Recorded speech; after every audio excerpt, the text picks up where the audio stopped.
Hi guys. I'm sorry for a delay. Hello everybody. I was delayed because of, I had a Russian DM me on Instagram and tell me that I'm mean to Russians and that my outlook is harmful because I encourage hate towards Russians, and that I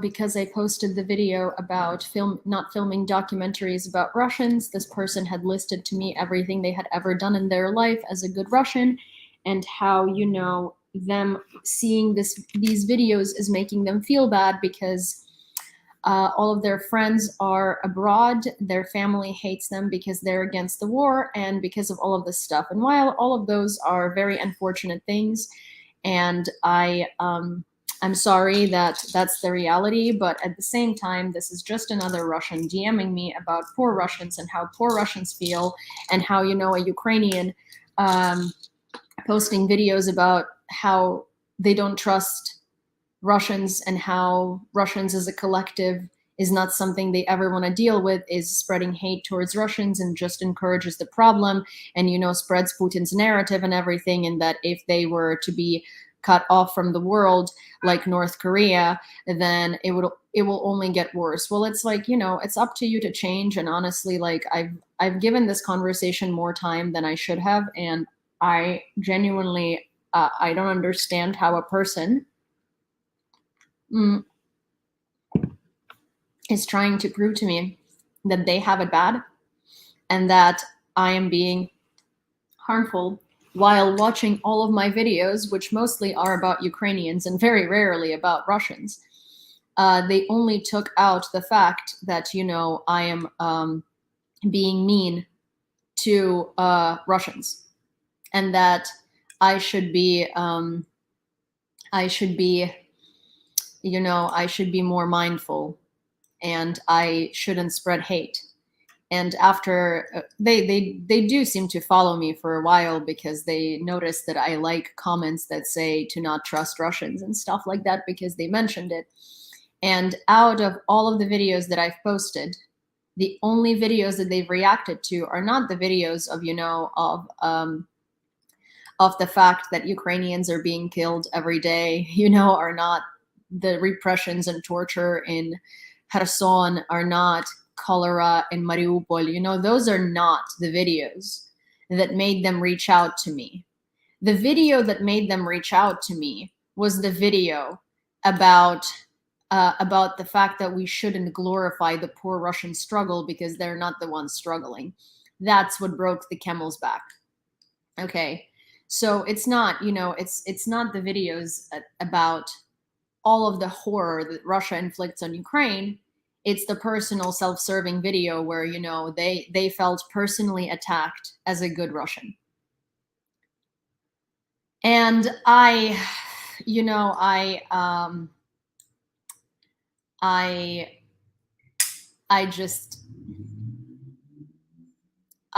have nothing to say to that, really. I spent maybe an hour talking about this. I was 10 minutes late because I was finishing a sentence, really.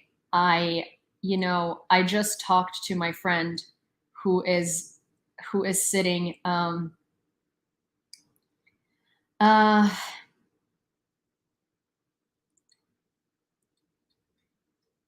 my gosh. I'm going to read you this. I am going to read you this. I'm not going to read you the name of the person, obviously, because I have no desire on like inflicting hate on them or anything like that, but I'm going to read you what they wrote to me because I demonstrate what self-serving attitude Russians have. I'm going to read you what he said. I'm going to read you my responses. I'm not going to correct anything. I'm going to read you exactly how it happened, okay? Hi, this is going to be a weird message. It's a response to one of your TikTok videos about poor Russians on TikTok. I can't message you there, and the comment system is too weird. People like you make me want to unalive myself instead of actually doing something against this war. I'm severely depressed. Almost all of my friends are in other countries. My family hates me because I'm against the war, and I still fight against the system because it's the right thing to do. I don't work in IT. I don't have enough money to leave, and even if I did, I don't think my life would get better somewhere else.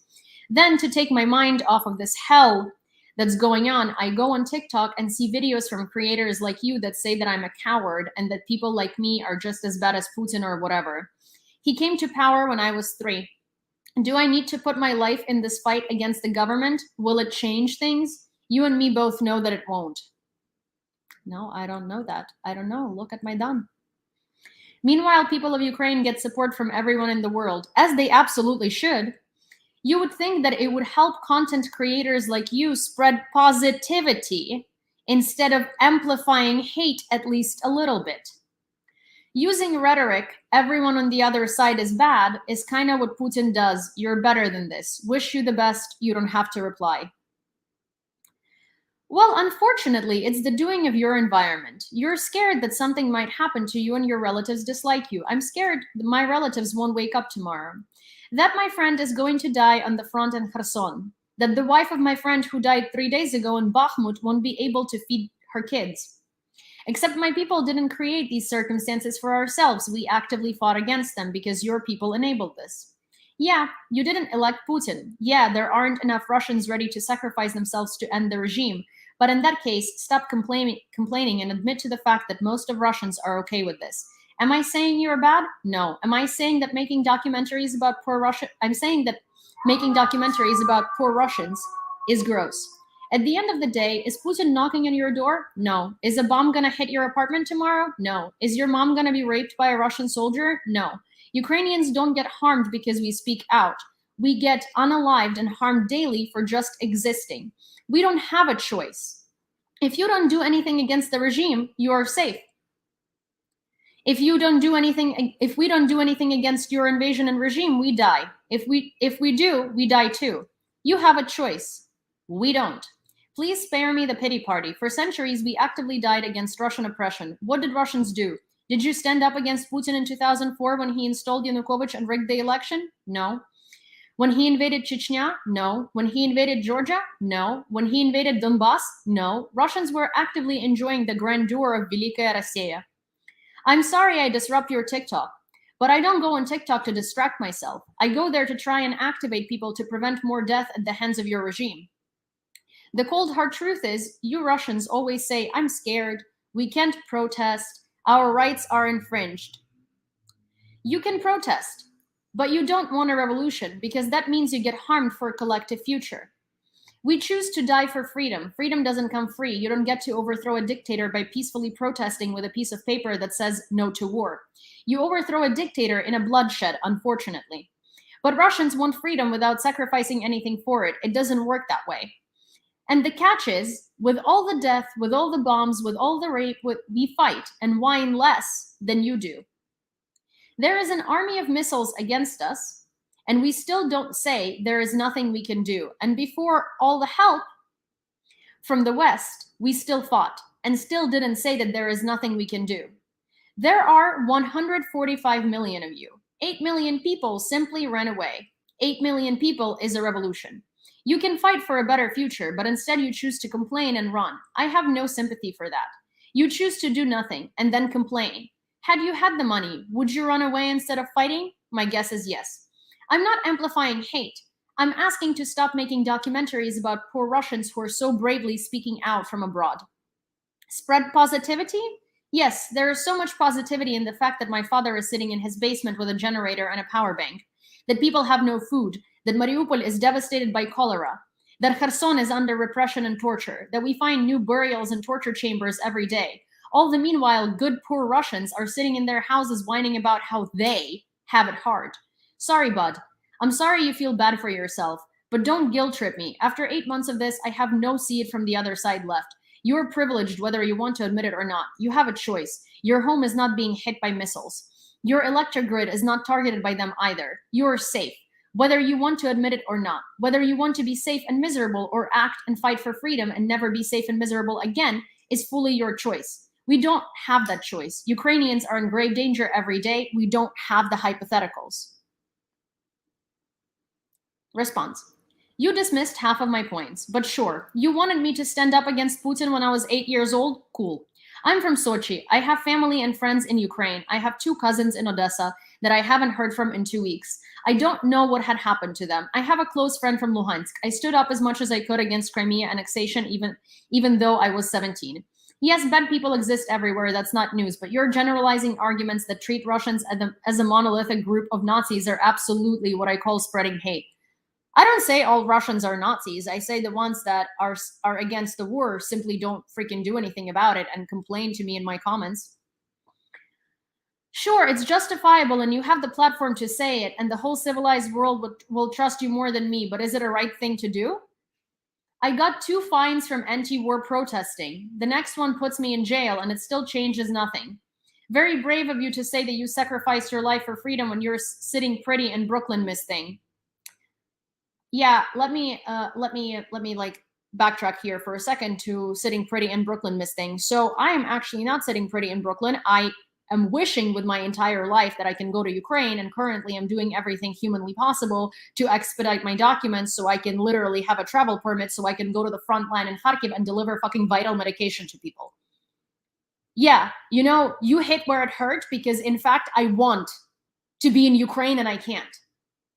And I'm doing everything I can to be there and be on the front line and do what I can do, which is deliver medication, essential medication to deoccupied villages that are still being shelled. So yeah, with that, you hit something that hurt. The fact that I am sitting in Brooklyn and I wish I was able to go to Ukraine. Yeah, you are correct there, friend, Miss Thing. Don't try to guilt trip me into something that I haven't done. It looks like you haven't even read what I messaged you, and if that is right, I'm not sure why you would bother to write such a long message back. You publicly discredit any points Russian people are trying to make. Good, bad, it doesn't matter. It's just content to you. That makes you some coin. I made $20 since the beginning of my TikTok channel through my TikTok monetization fund. That doesn't make me any coin, in fact. For you, sir, I want to let you know because I know you're hate watching this. Like, I know you will. I literally made $20 off of TikTok creator fund. Maybe it's 50 now. In the past 8 months. It doesn't make me any coin. Just so you know, I quit my job that paid me over 100 grand to sit here pretty in Brooklyn, to waste my savings, and to live paycheck to paycheck, which is not even paycheck, it's donation based. So I can sit here and talk about my country because I can't freaking be there. What are you doing? Complaining to me in my DMs that you're a poor Russian? Sure thing. Not trying to ask you to see it from my side or feel sorry for me. I know Ukrainian people have it way worse than me, or you, for that matter. Yeah, I know they do. My parents are some of them. I know they do. I know they do. And you have friends in Odessa and Luhansk and all these places, and you still dare to write this garbage to me? I'm trying to say that you're actively fighting against ending this war. Isolation and alienation will not help anyone. You're helping to silence voices who are fighting against Putin and his propaganda. I don't know how you expect Russian people to have an uprising then, when we have no platform, a political leader, or resources to do it. Why do you need a Western platform? What is the West going to do in fighting Putin for you? The West is not going to fight Putin for you. The platform you need is not an American-speaking platform, English-speaking platform. The platform you need is a Russian-speaking platform to appeal and speak to Russian people. If you had this much enthusiasm in talking to Russian people as you were in talking to me, maybe you could accomplish something. I don't expect Russian people to have an uprising, by the way. Whatever you do in your country is your problem. Just don't complain then how I see you and how I view you. I don't need you to uprise. I don't need you to overturn your dictator for me, for Ukraine. I don't need that. Don't get me wrong. I don't need that. You can do that for you and for your future as a Russian. Me? I don't care if you overthrow your dictator. But just if you don't, stop complaining then. Stop complaining. Like, I don't care what you do. I don't care if you have a dictator in your country. I don't care if you don't like him. I don't care if you do like him. We don't need you as Ukrainians to overthrow your dictator for us to be able to get you out of our country. All we want as Ukrainians is not for you to overthrow Putin, is for us to be able to get them out of our country. And then the whole overthrowing Putin thing is on you. But if you don't want to do it and you don't want to do anything for it, then maybe stop complaining about how bad your life is. Anyways, I trust that you're intelligent enough to know what ingredients are needed to have a successful uprising in an autocracy. And if not, I'm happy to help you learn if you want to. Yeah, thank you for helping me learn about how to uprise against an autocracy. Because, we didn't do that in Ukraine in 2014. We didn't do a revolution in 2004. Yeah, we don't know how to stand up in autocracy. Thank you. Thank you for your patronization, and thank you for your kindness of wanting to let me know how to uprise in an autocracy. Here is a funny thing. We did that in Ukraine. And you want to talk about what I wanted you to do when you were 8 years old? So I was in 5th grade. That's what, 10 years old? That's 10 years old, right? Like 10 or 11 or something like that. Here's the funny thing, buddy. When I was in 5th grade, Yushchenko was being elected president and the election was rigged. You know what I did when I was 10 years old? I was going to protests as a 10-year-old. I was making my parents take me to protests pro Yushchenko. You know what I was doing? I was drawing posters and I was stapling them in the neighborhood. I was doing activism for Yushchenko in my school. I was talking to my grandmother who was voting for Yanukovych, and I had an immense fight with her as well. It's the same way as your parents don't talk to you because you're anti-war and that it kills you so much. I was telling my grandmother how fucked up it is of her to vote for someone like Yanukovych. I was telling her that she's infringing on our democracy. I was going to all of these protests. God, like literally, universe knows how annoyed my parents were because I was so freaking active and they were tired of having to take me to different events that were pro Yushchenko because they were already voting for him. That's what I was doing when I was 10 years old.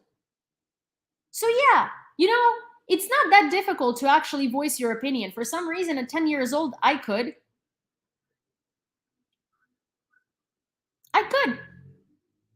Why couldn't you? But if you think I'm just like those people who have Z drawn everywhere, then I guess there is no point. No, I don't think you're just like the same people. The same people who have Z drawn everywhere. Those are zombies. You're not. What pisses me off even more is that you're not a zombie, and yet instead of doing anything, freaking anything, you're sitting here spending time complaining to a Ukrainian how bad your life is in Russia. You could have taken that hour of your life that it took you to write all of this garbage, and you could have written it to some pro-war Russian. You could have created your own TikTok account and started doing videos in Russian, appealing to Russians like, I don't know, Pavlik does. It's not that I hate all Russians, it's just there are very few that I've met that I respect. One of them is Pavlik. Pavlik is freaking great. I recommend Pavlik to everybody. The reason why I don't recommend him to you is because his videos are all in Russian, and they're not meant for you. He doesn't want fame in the West. He doesn't want Western pity. He does not want Western pity. And to the person on Twitch who says that they're Russian and the TikTok is not available in Russia, it is through VPN, and this man is in Russia and watching me on TikTok. So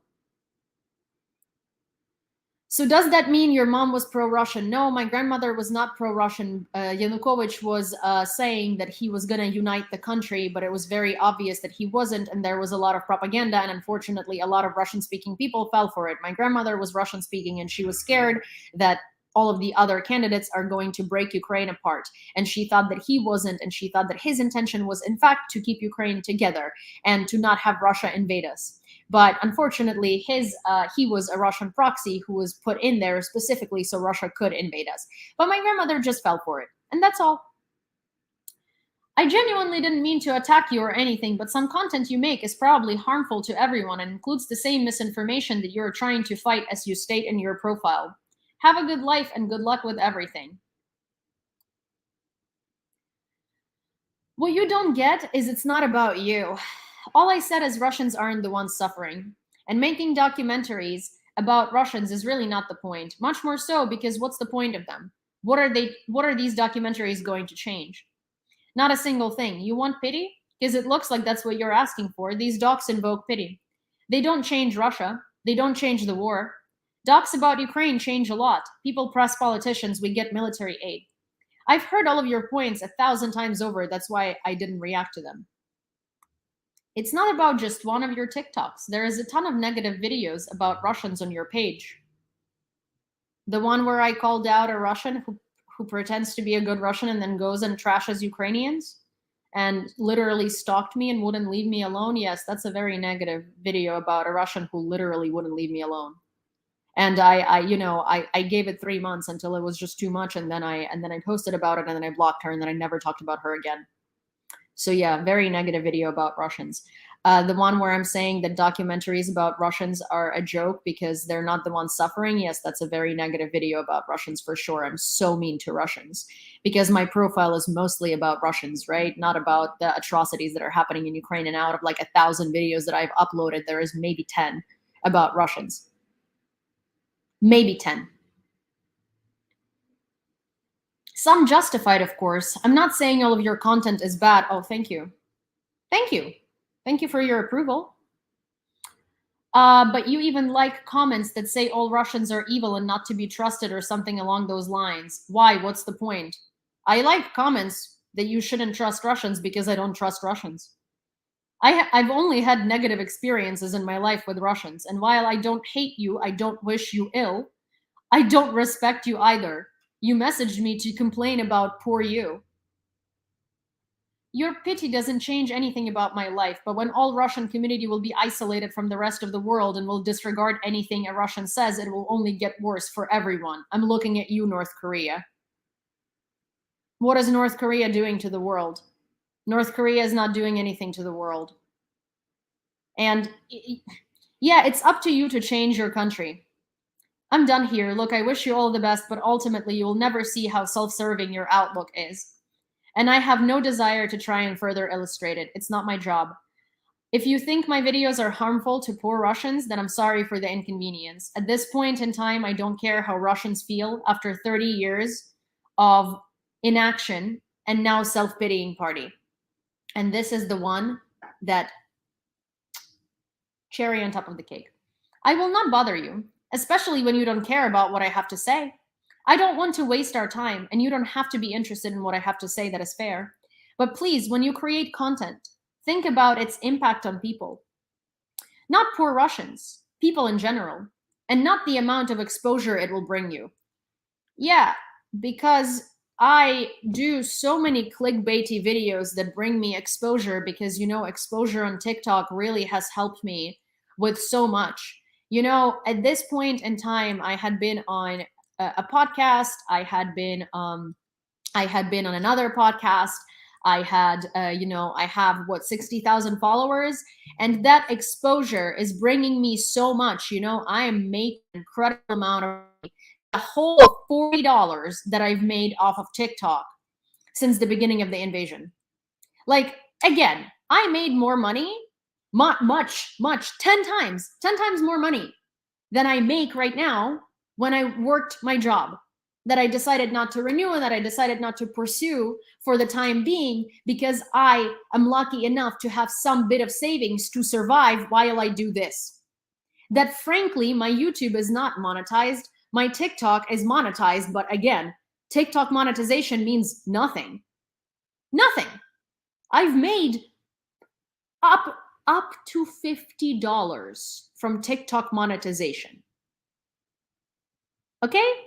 Every month I spend more money than I make out of my savings, and I knew that. And the reason why I don't talk about it every day is because I knew that. And that was a conscious decision that I made.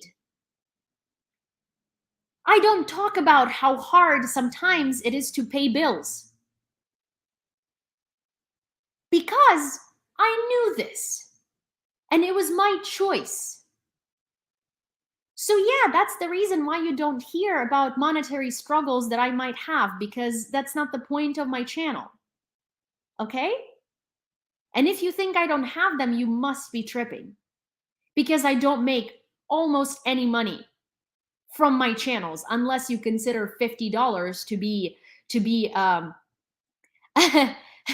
be big salary. Okay, yeah, sure, let's be fully transparent. Some people send me gifts that I really much appreciate. They add up to about $200 a month. I think on the biggest month I've made $300. I don't think I'm better than everyone, Mike, who says you think you're better than everyone. Think again. I literally do not think I'm better than anyone. I think I have so much to strive for, and I think I have so much to change, and I think I can do so much better. But, you know, that's the whole point. I try to do better every day.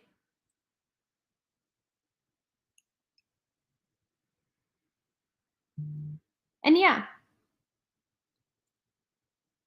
Yeah, no, I have a Patreon. I have a Patreon. I do. I do. Again, unless my Patreon has like 200 subscribers, it's really not gonna change much, really. Like, I do appreciate everything, and I'm not saying people don't help me. I'm appreciative of everything that people have done for me. Most of the things that like people have done is like, you know, help me with gear and help me with stuff like that, like things I wouldn't need unless I had this channel, right? Like, it's amazing, and I'm incredibly grateful. I'm not saying there aren't people that are helping me, but I'm saying that it's really fucking funny when someone says that my videos bring me coin, because they don't. At the end of the day, every month I spend more from my savings than I have or that I make. And again, do you see me complaining about it? Have I once complained about it? Have I once said that, oh no, I'm doing this stuff and I expect TikTok to pay for my stuff? I have not a single time said that. You know why? Because I don't expect that. And when people ask me, why don't you work? Well, because I want to do activism for Ukraine. And then people are like, well, why do you complain then? I don't. I have not a single time complained that I'm spending more money than I'm making. I haven't complained about that a single freaking time. A single time. Because that's the path I chose. And that's what I'm doing. And it's okay.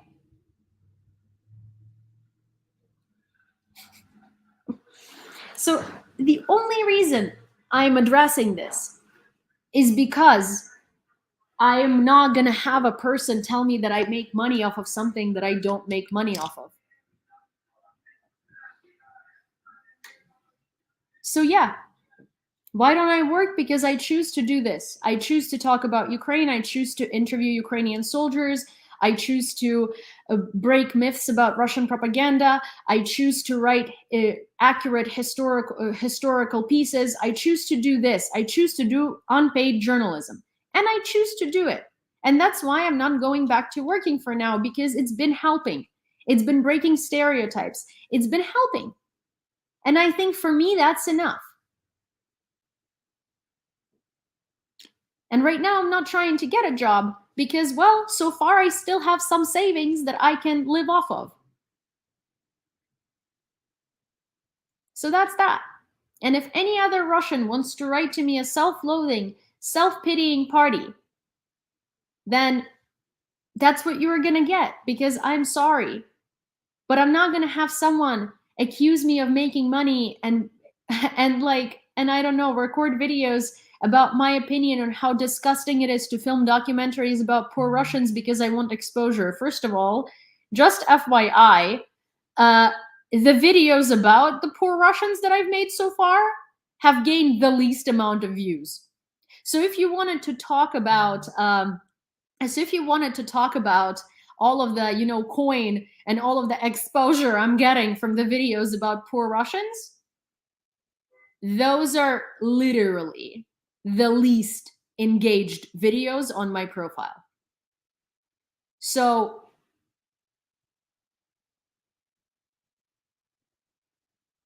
what you gonna say to that? I don't get money from them. I don't get exposure from them. In fact, anytime I make a video about a bad Russian or like about how I'm tired of the whole good Russian thing, some people unfollow me.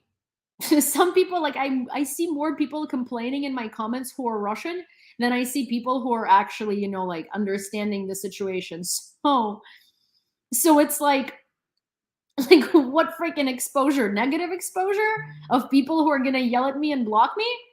Yes, I'm really striving for that. God, I'm so freaking tired of literally like messages like this only prove my point.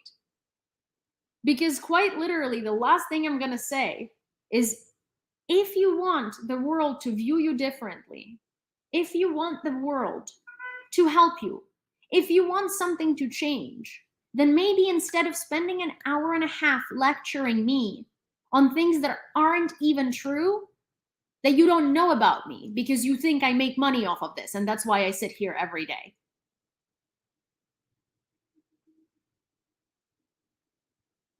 Maybe spend that time talking to Russians and actually changing something. My problem with Russians is that you people, instead of doing something productive, you look for people to blame. You look to victimize yourself. And you look to be like, oh my gosh, it's so bad. I think like one of the lines that just defined this entire conversation for me was literally, all of my friends are gone to other countries. I am depressed and my family doesn't talk to me because I don't support the war. And I go on TikTok to distract myself from this hell. And then I find you, and people like you make me feel bad because you are talking about Russians in a bad light. Oh, I'm sorry that I disrupt your going on TikTok to watch slime videos. I'm really, really sorry that you're suffering because all of your friends are abroad. I'm sorry that you're suffering because your family doesn't talk to you. And I'm really sorry that while you go on TikTok to distract yourself from the hell of your apartment that isn't being bombed and of safety, because clearly you haven't done anything that would put you, in not safety. You in that hell, you find me who tells you that I do not trust Russians and that I think that recording documentaries about people who are scared of being prosecuted instead of recording documentaries about people who quite literally were prosecuted is a joke. I'm sorry it disrupts the place where you go to distract yourself from the hell that is your life in Russia. Oh, I'm sorry, because I don't go on TikTok to distract myself. Because you can distract yourself from the fact that your homeland is being bombed every day. And you don't get to just go on TikTok and, distract yourself by slime videos. I go on TikTok to repost videos from Iran, from activists who are talking about Iran, who know more about it than I do. I go on TikTok to ask people to advocate for POWs. I go on TikTok to tell people exactly what's happening in Ukraine. I go on TikTok to activate people. I go on TikTok to not let people forget that there is a genocide ongoing. And in the midst of that genocide, there are multiple channels recording videos about poor Russians. That's why I go on TikTok. I don't distract myself on TikTok. In fact, I distract myself when I sleep, which is from 5 a.m. to 10 a.m. Because all the other time I'm actually like editing videos or doing other stuff. Again, not complaining because I like it. I'm happy to do this. I'm happy to do this. Okay? Because that's what I chose to do and that's what I want to do and I'm going to keep doing it. But yeah, I don't go on TikTok and distract myself. And you know how many Russian videos I see on TikTok that call Ukrainians Nazis? You know how many protests I see on TikTok being filmed? You know how many people from the West I see calling Ukrainians Nazis? You know how many people from the West I see buying Russian propaganda and saying that Ukraine deserves it? Deserves it? Do I write to every one of those people telling them how bad they are? Do I write to those people talking about, how harmful their videos might be for me because it makes me feel bad while sitting on my couch in Brooklyn? I don't. I post videos that blatantly combat misinformation. Yeah, I do. Do I DM these people complaining to them? I don't. And that brings me to our thumbnail today. So those poor Russians who are so scared that something might happen to them, so there was a nurse in Kherson that was publicly hung in occupied Kherson, publicly hung for the people to see. In Kherson, for being pro-Ukrainian. She lives in occupied Kherson. She never asked for Russia to come. And she's pro-Ukrainian. And she was publicly hung in Kherson. And as she was hung, she yelled out, "Kherson is Ukraine." She knew she's losing her life. She was advocating for Ukraine in Russian captivity. And it wasn't a matter of, oh, maybe they will do something. It was a matter of they will definitely do something. It wasn't a hypothetical, it was a real thing. And she chose to do it knowing she was going to die. And she went out saying Kherson is Ukraine because she died for a cause. But she should not have had to die, And the thing is that Russian people are always, always, always gonna see themselves as victims. Always. And they're always going to say that they have it worse. Yeah, I'm gonna read you the full thing. I'm going to read you the full thing. Oh my gosh, I also just received oh man, 1 second. Collaborators publicly hang a woman for speaking out against Russia. Pro-Russian collaborators allegedly hung a local nurse, Tetiana Mudrenko, 56, in what was a public execution on the streets of occupied Skadovsk in Kherson Oblast, Financial Times wrote, citing Natalia Chorna, the sister of the deceased, and several witnesses. Mudrenko was executed after she denounced police officers for collaborating with Russia and cried out, "Skadovsk is Ukraine." They poured something into her mouth and then hung her in front of the city's courthouse building, said Chorna.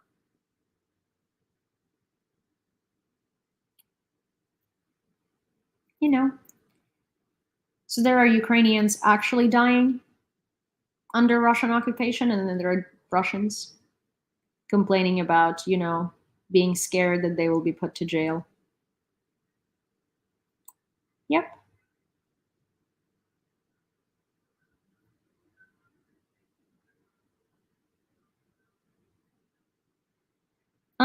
Hey guys, There is Justin Alexander or Gilbert Justin that got blocked, and he just messaged me, and he wasn't saying anything bad. He explained himself. So if you guys could unblock him, that would be great. But yeah.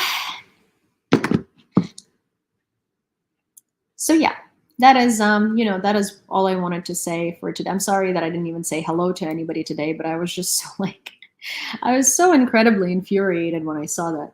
I was so infuriated that there is like a person that, while trying to appear supportive, tells me that people like me make him not want to do anything against this war. Because we Ukrainians need to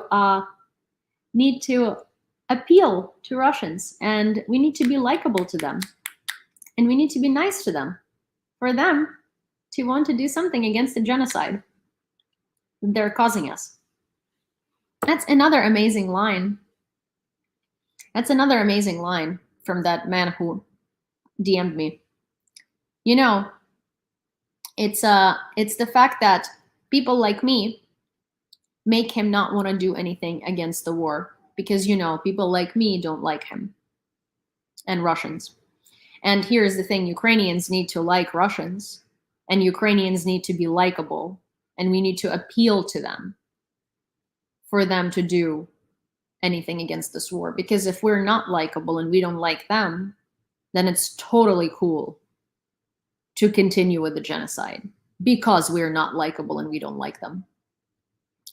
Totally peachy.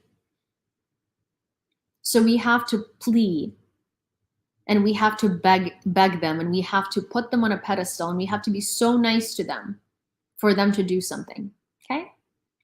And that's the thing, 8 months, almost 9 after the invasion, we need to be likable, and we need to ask them politely and be good to them, so they would do something against the genocide that their country is unleashing. Because if we are not sweet to them while they're unleashing the genocide, and if we are not super supportive and super nice, then they just don't want to do anything against this genocide. Because people like me don't like Russians.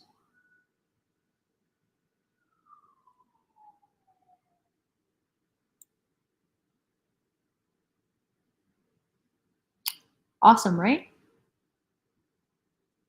Sweet. Because they're doing me a favor by overthrowing their dictator.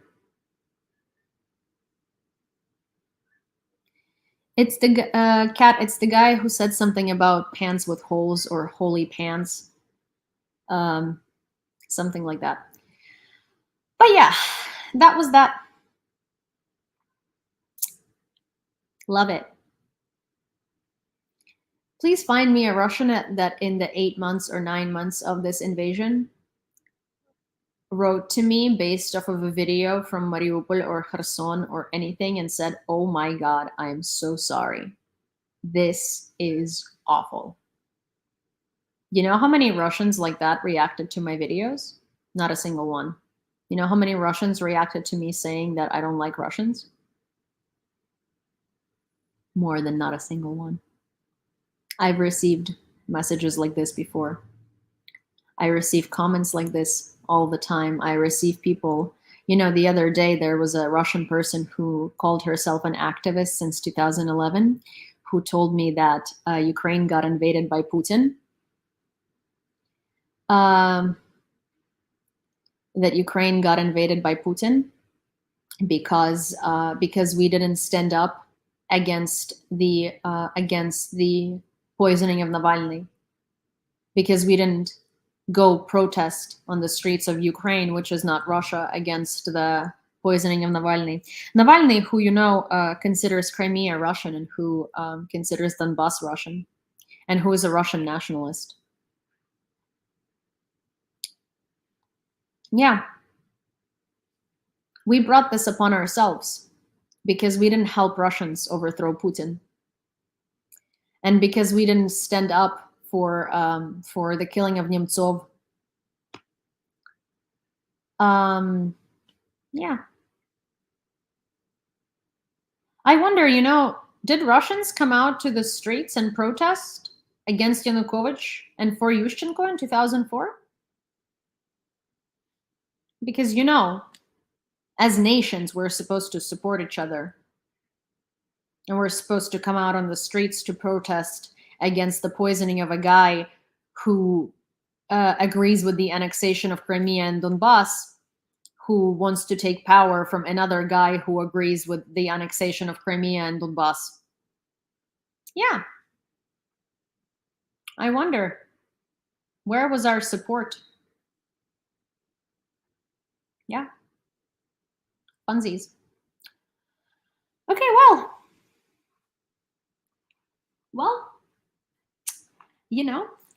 with that said, we're going to move on to the news from today. I'm going to say that, I am streaming this on TikTok, YouTube, on TikTok, on YouTube, on Twitter, simultaneously, and also on Twitch.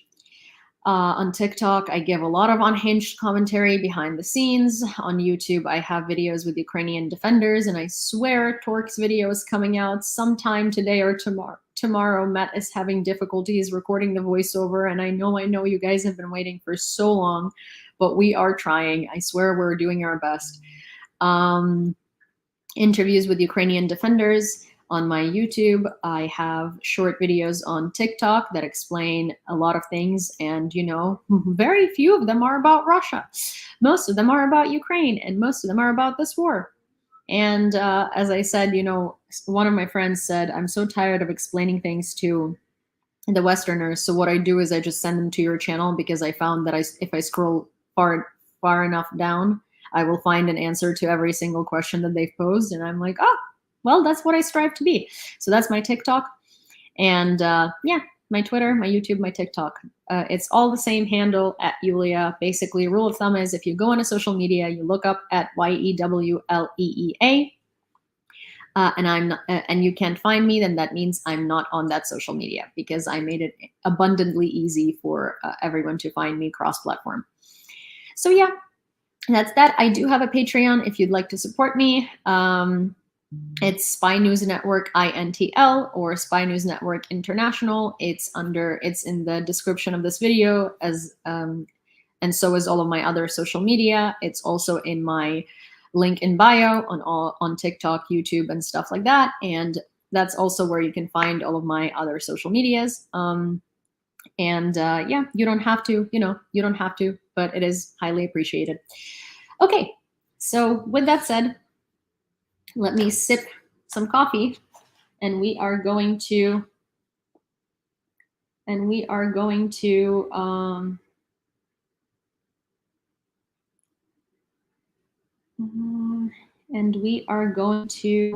wait, get into the news. Sorry, I'm being a tad bit slow today, but let me see, because I definitely. IAEA, I believe that Ukraine will deoccupy Kherson, Sweden, and Finland. Okay, look at that.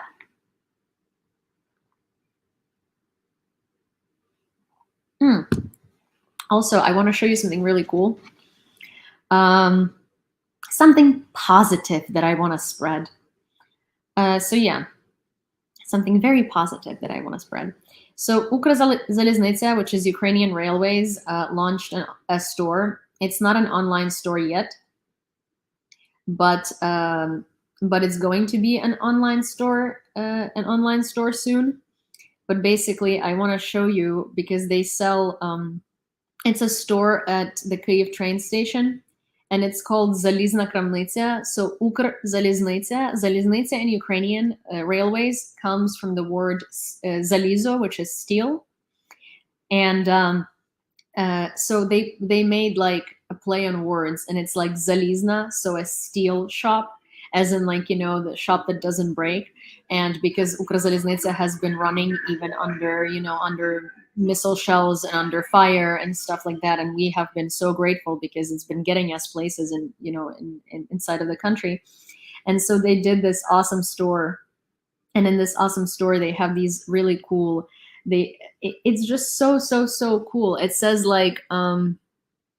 So this is the store, and you can only see like you can only get stuff from that store at the Kyiv train station for now, but they're planning on doing an online shop. It says online shop coming soon, and it's like the official merch store of the Ukrainian railways, and they have two of these sweatshirts. One says Steel Kyiv, so like Kyiv Zalizny, and another says Zaliznist, which means like steel ship basically.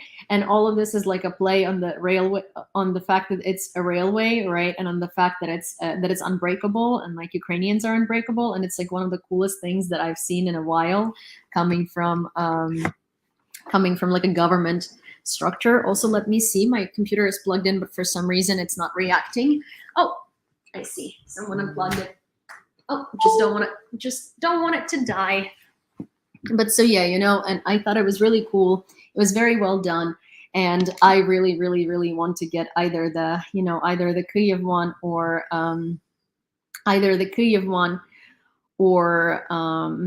or the one that says Zaliznist. And I think it's so cool, and it's done in their traditional colors. And Woolcrafts, remember Woolcrafts, the awesome blankie store? So they made a special blankie for Ukrzaliznytsia. So it's a collaboration between Woolcrafts and Ukrzaliznytsia. And also, yeah, the sweatshirts look really cool. Nastya, look at them. Look at how cool they are. They say Zaliznist. And then there is another one that says the Kyiv one. It's hard to tell, but yeah, it's the logo of Kyiv. And the Woolcrafts blankie, well, it's hard to show you, but like, look. So Evan on Twitch says, Yulia, have you been to other parts of Ukraine? I want to visit Odessa. So I've never been to Odessa. I've been to Kyiv. I've been to Lviv, obviously. I've been to Ivano-Frankivsk. I've been to Ternopil. I've been to Karpaty, various different regions of Karpaty and Zakarpattia. I've been to Zaporizhia.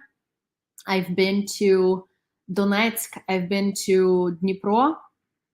I haven't been to Kherson. I haven't been in the south of Ukraine, pretty much anywhere, really. I haven't been to Mariupol. I haven't been to anywhere over there, but I've been to, I've been to a bunch of different places in Ukraine. I really want to go to Odessa as well. I mean, to be honest, I want to travel Ukraine. Like, I want to get I don't know, I want to do a road trip all over Ukraine. There's so many beautiful places to see. And it's a big country. It's a big, big country. So yeah, Carpathian Mountains are beautiful, beautiful. Carpathian Mountains are so beautiful. But yeah, so that's what I had to say about Ukrzaliznytsia. I thought it was like really, really sweet. Also, the saga with that man impersonating an Azov serviceman continues, and he just won't give up. And it's kind of funny at this point, because he's like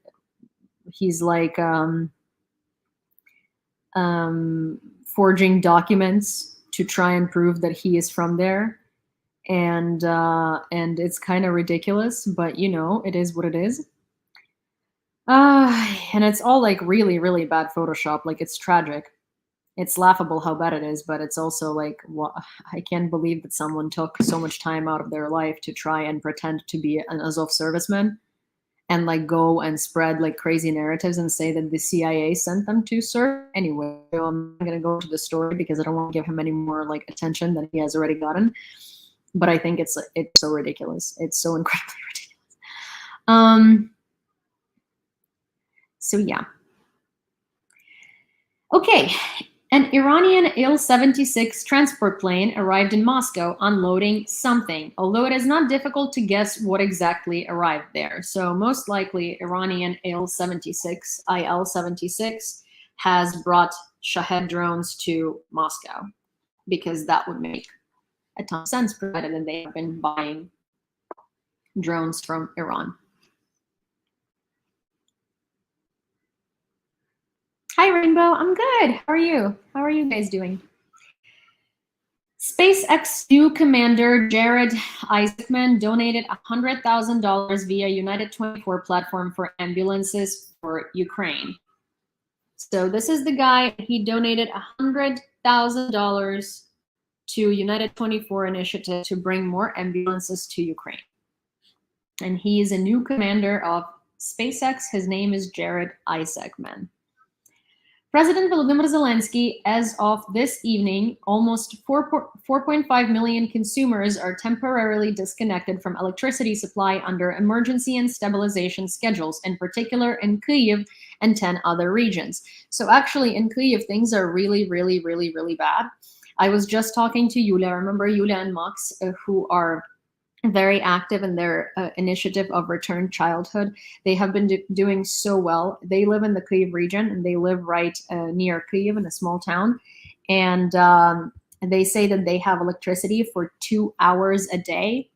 And in those 2 hours, they have to clean everything, make the food. They have to there's just a lot that they have to do. And today Yulia had a lot of stuff to do. And so she missed the 2 hours, and Max was at work when that was happening. So they can't do anything because there is no electric. And they have power banks, and they have generators, and they have a huge fireplace in their apartment. So they're in their home. So they're lucky, right? They can be warm that way. But they were saying that in the winter, there are going to be even bigger electricity cuts. And so, yeah, it is what it is.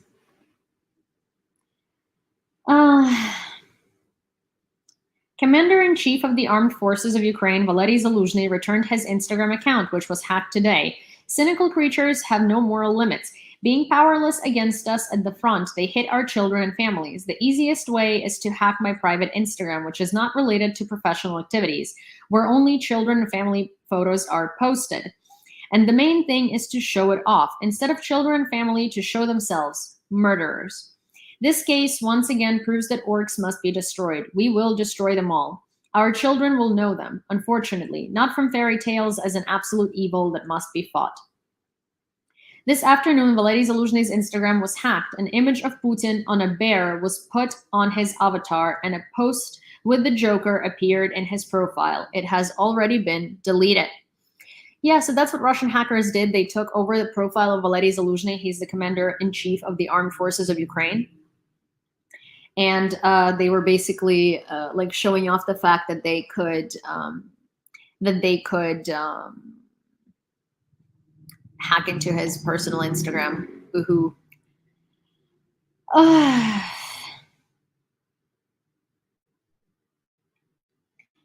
also remind you. Oh, sorry.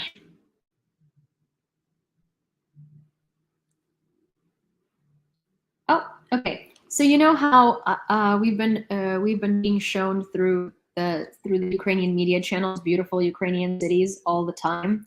So there is a city called Zalishchiki in Ternopil region, and the city is a peninsula with a Mediterranean climate located in the bowl of the Dniester Canyon. Before the Second World War, it was one of the best climatic resorts in Europe, called the Polish Riviera. This is what the city looks like. This is Western Ukraine, Ternopil region.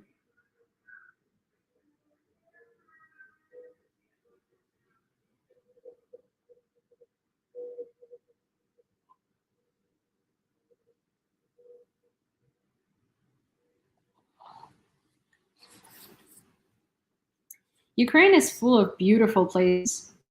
Beautiful, unique, incredible places. This looks like the horseshoe of the Grand Canyon, but with a city inside of it and a river flowing on all sides. but it's Zalishchiki, Ternopil region. But yeah, it's a peninsula. It's a little peninsula city.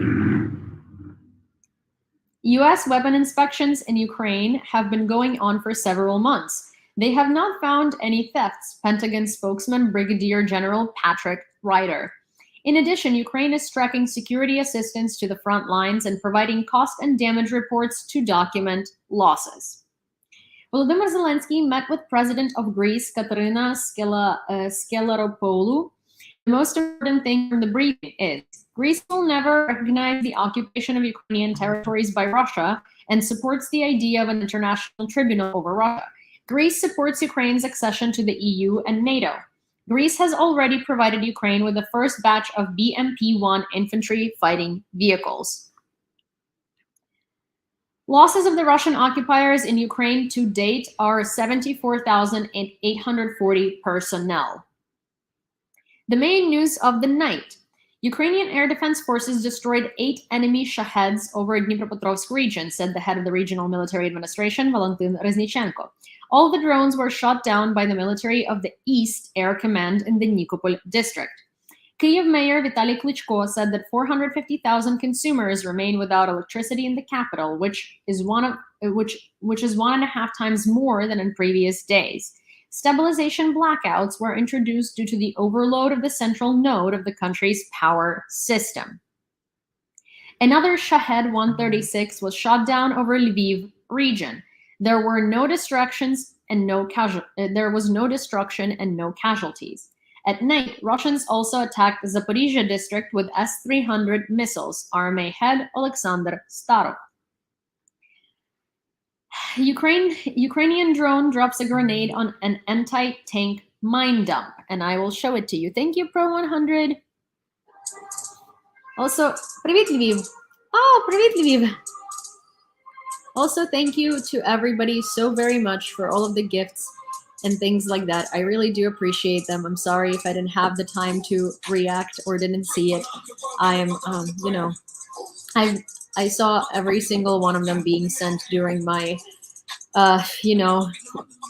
like poor Russians rant. And I really do appreciate it. Привет, Черкасы. Привет, привет. Hi, Chili. Hi, Jedediah. This song slaps. Thank you, Kareen. Oh, thank you so much. Thank you, guys. Thank you so very much. Thank you, Kareen. In Russian Vladivostok, the authorities are preparing for possible outbursts of protests among the local population. They express dissatisfaction with the previous mobilization measures and large losses of representatives of the region in the war in Ukraine, says the General Staff. Scholz told Chinese President Xi Jinping during his visit to Beijing that Russia's war against Ukraine creates many problems for the world's order. Today, Beijing no longer shows enthusiasm in supporting Russia, but there was not a single word of criticism of Russia's actions from China. So here's the thing, I've said this before, it's like China plays a very interesting game where China is not just going to condemn Russia. China is not going to publicly speak out against Russia. China is interested to sort of play a political game, but you can tell by, thank you so much.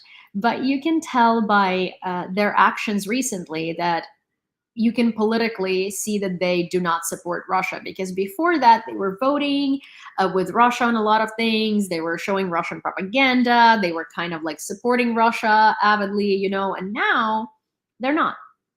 They're not perpetuating Russia's narrative anymore. In fact, they're trying to stay as far away from it as possible because they don't want to be mixed into it. When Russia was viewed as a superpower, it made sense for them to unite with Russia. Also, sorry, there is a Russian troll saying Russia is great, but not great, but great, grate a cucumber for a salad. So yeah, Russia is being grated. You're right. Russia is in a grinder. You're quite right. But yeah, so basically oh my gosh, so many Russians come out when I say something about Russia. Jesus Christ. I'm like, oh, Russia is being in a Russia is in a grinder, and all of the Russians that have been watching me so far come out and they're like, no, it's not. Why do you hate watching me so much? I don't understand. Genuinely, if you don't like me, if you know that I'm Ukrainian, I'm not interested in Russian propaganda. I'm going to be talking about what's actually happening. Why are you watching me? What does it give you? Anyways, why you're so obsessed with me? Da da da da da ba ba. Anyways, so So basically, China, when Russia was perceived as the world superpower, China was interested in partnering up with Russia against the West. Now that China sees that Russia is a joke and Russia doesn't have a military, most likely their nukes are not in a workable condition, and their nukes are in a workable condition. China is like, yeah, no, why would we partner up with this? Because basically China would have to protect and bring Russia up, and Russia doesn't benefit China in any way. And China is just like, "Ugh, no." And it's very evident by, how China in the beginning was very reluctant to say anything to Russia. China was like making deals with Russia and stuff like that. And now it's very, very, very evident how China's narrative had changed. Obviously, it would be people. I hear a lot of people saying, like, oh, but why don't they speak out against it? China's not going to speak out against Russia. Like, Chinese politics and the way that Chinese do diplomacy is very different than like the way the West or Europe does it, right? So expecting China to speak out against Russia is expecting a lot. But, watching China closely and how China acts and what they support and what they ceased to support really shows exactly what's happening. And the fact that they have been privately telling Putin that they're not cool with this shows a lot. The fact that they stopped showing Russian propaganda on their TV shows a lot. The fact that they stopped supporting Russian narratives shows a lot. The fact that they stopped challenging the West with the Western anti-Russian narratives says a lot. China, the fact that they're seizing some deals with Russia says a lot, because they know that Russia is a liability and they don't want a liability. Institute for the Study of War says experts suggest that the Russian authorities may be creating conditions for the immediate transfer of the Zaporizhzhia nuclear power plant to the Russian power grid after the International Atomic Energy Agency stated on November 3rd that the Ukrainian authorities are not misusing nuclear materials.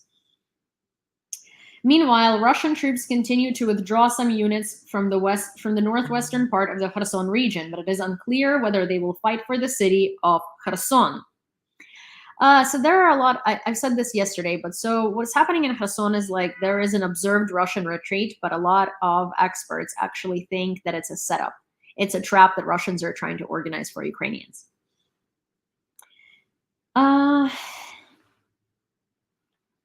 Okay. What is this?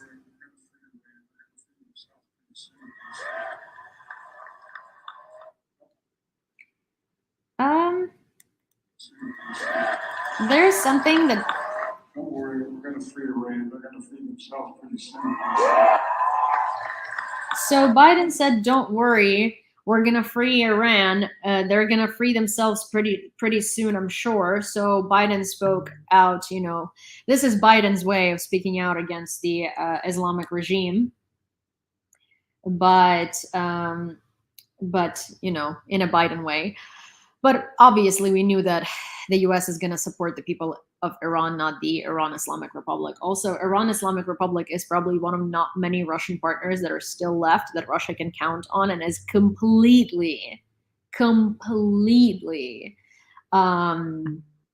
like subservient to at the moment, because Iran has weapons that Russia needs, and Iran is willing to sell Russia weapons, and Islamic Republic of Iran is willing to help Russia, unlike most other places. Like Syria also supports Russia, right? But what can Syria give to Russia?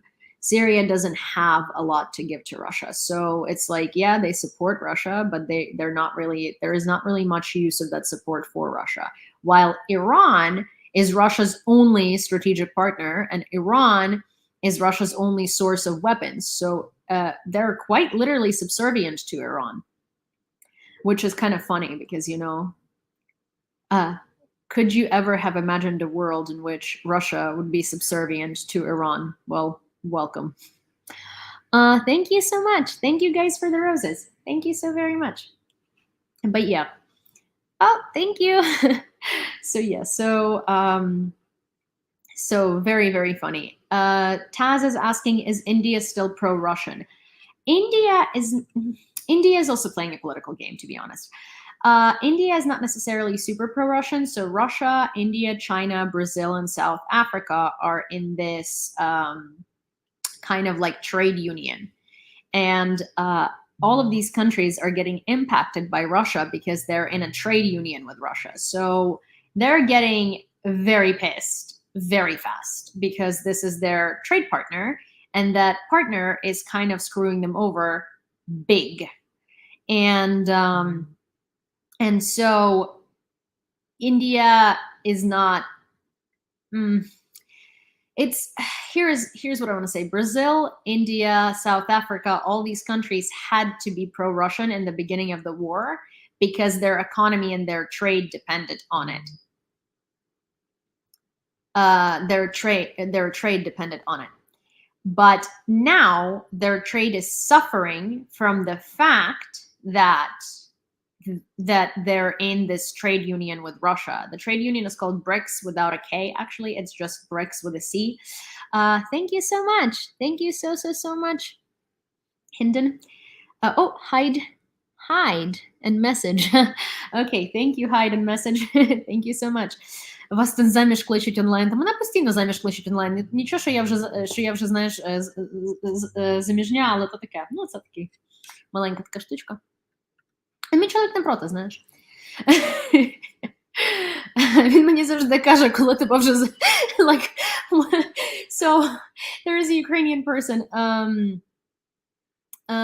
so there is a Ukrainian person who says you know, someone's asking you to marry them over here online, and I'm like, well, someone's always asking me to marry them over here online, and my you know, it's okay that I'm already married, but I'm saying that's fine. My husband doesn't mind. He's always like, well, where were all of these people before I married you? And he's like joking basically that somebody could have taken me off his hands and they didn't. And now they want to do this when it's too late. But Conti says, strangely fitting name, economy dropping like a brick. Yeah, pretty much. And then someone Ukrainian is asking if I can help fundraise for a car for someone who is their relative who serves in the AFU. I probably could, but I am currently fundraising for an apartment for Tork, who is a serviceman of Azov Regiment. And he was in Mariupol and was in Azovstal, and his family lost everything. They don't have an apartment anymore, obviously, because they're from Mariupol. And, you know, his family lived in the basements under shelling, and he was in Mariupol, and then he was in Azovstal, and then he was in Russian captivity. And the thing is, like, here is like something that I want to say. I received so many like DMs about helping someone fundraise for something. And I want to help everybody, and I want to fundraise for everything Ukraine needs. But unfortunately, what ends up happening is the more fundraisers I create and the more different things I'm doing, the less funds are actually being raised for each one of these causes. Because also, well, everybody gets tired, you know?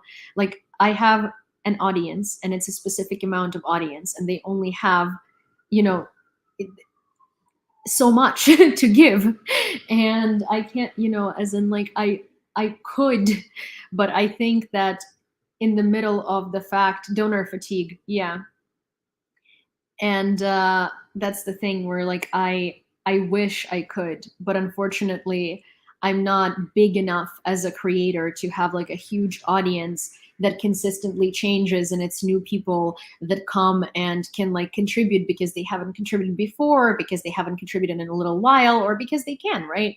The people that watch me are the same people that watch me every day, and they have given everything that they could possibly give, and I'm so thankful to you guys. But I also feel like I just, you know, I fully understand that I can't keep doing this. And so there is an ongoing cause that I chose, and that cause is Tork, and that cause is an apartment for Tork and for his family, because they are, well, struggling, you know. And so that's the cause that I'm going to stick to for now, because I'm very determined to try and make that happen for him. And I'm trying to monetize my YouTube to make that happen for him, because I want to give all of my monetization to be able to buy an apartment for him. So I really would want to help you. And the reason why I'm saying this publicly is also because I hope that the people that I don't have, sometimes I don't have time to respond to everybody and I don't want to seem rude. And I have so many people DMing me about so many causes and they're all so good. And I want to be able to donate to all of them. And like, if I was monetized on YouTube and if I was making like, I don't know, money on YouTube, like you better believe me, all of this stuff would be going to all of the causes that you guys DM me about. And I wish I could do it, but I'm already so backed up on different causes. There is a cause for for Ukrainian students.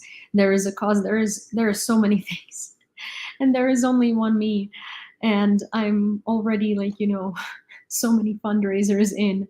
And I also work for a nonprofit. Well, not work. I volunteer for a nonprofit, and I have to help them fundraise because I'm basically on the fundraising team, and stuff like that. And it's just I wish I could help you, and I'm so sorry that I can't. But I don't think I can.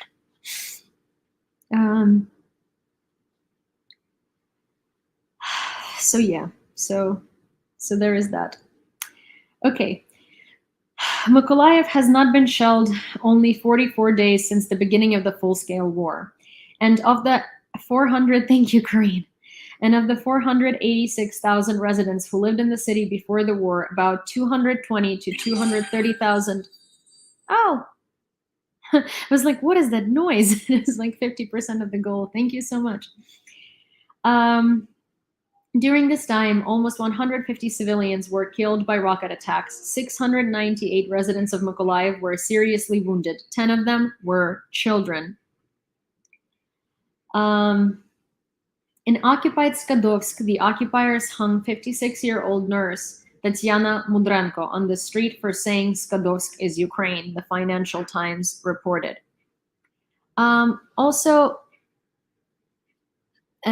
So Gorilla Joe is asking, how do we donate to Torque? You can donate to Torque through this, one second. I have a banner with his,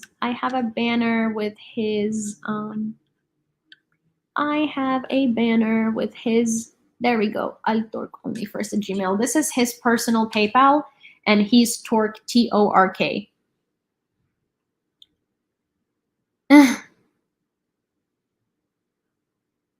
The family, Carol, you emailed me? I'm so sorry, I didn't see it. I will check today. Thank you so much for letting me know. You still have the same Venmo? Yeah, I do. Always the same. But yeah, if you'd like to, if you want it to be for Torque, let me know, and I will forward it. I will forward it forward. I will forward it forward. I don't know if that's the right way to say it, but I will pass it on. I will pass it on to Torque. There we go. Basically, you guys are also always welcome to use my PayPal that you have if you have it, or you're welcome to use my Venmo that you have if you have it, and you can just write a note saying what it's for, and I will forward it. And so some of you, I know, I have your Instagrams and stuff like that, and I have your Instagrams and stuff like that, and I can send you a screenshot and stuff like that. Carol, yep, through your link. Oh my gosh, it must have gone to spam. I will look for it, Carol, after the live. Thank you for letting me know. Okay, according to the sister of the deceased, Natalia Chorna, on October 15th, she received a call from a woman who told her that the occupiers had publicly executed Tetiana on the street. She told me that Tetiana was hung. They poured something into her mouth and then hung her in front of the court building, Chorna told reporters. Thank you so much.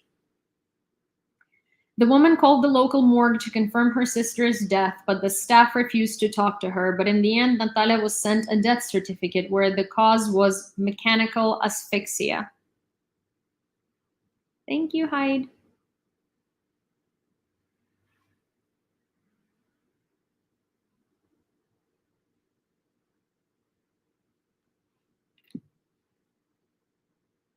For Torque. Okay.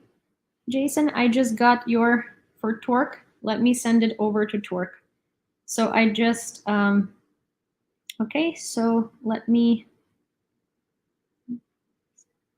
Okay, so PayPal took a $2 fee or so, whatever. So it's $93 fee. So I'm sending Torque $97. I can show you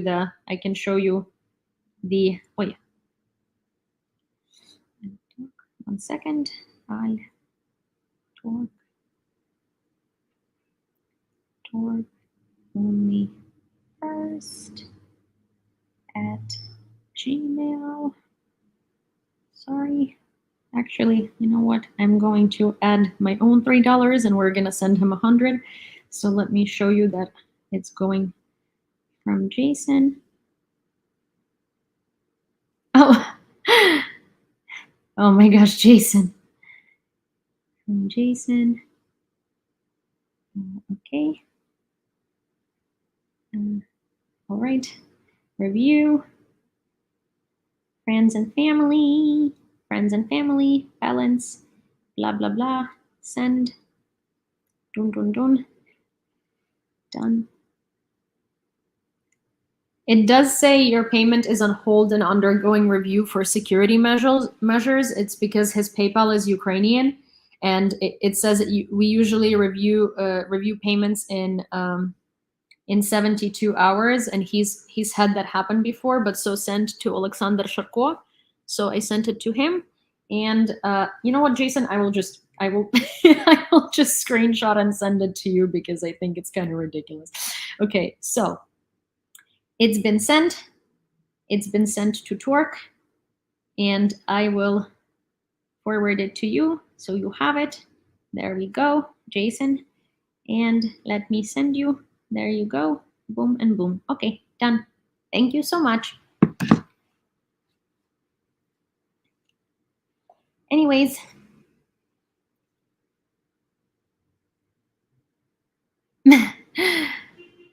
Do you know how much Torque still needs? Sorry, my internet on TikTok sucked. So the apartment, basically an average apartment cost in like a small town in Ukraine is not in a small town, in like a city in Ukraine is like $20,000 to $30,000. So about $25,000, and we have so far raised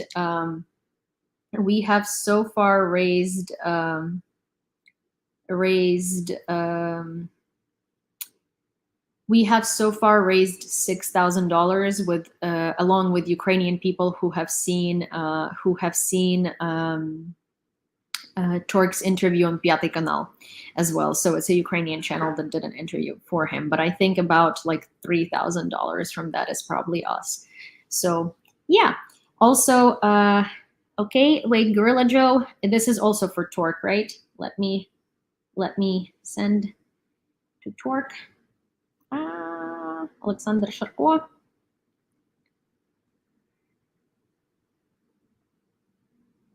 Sending it to from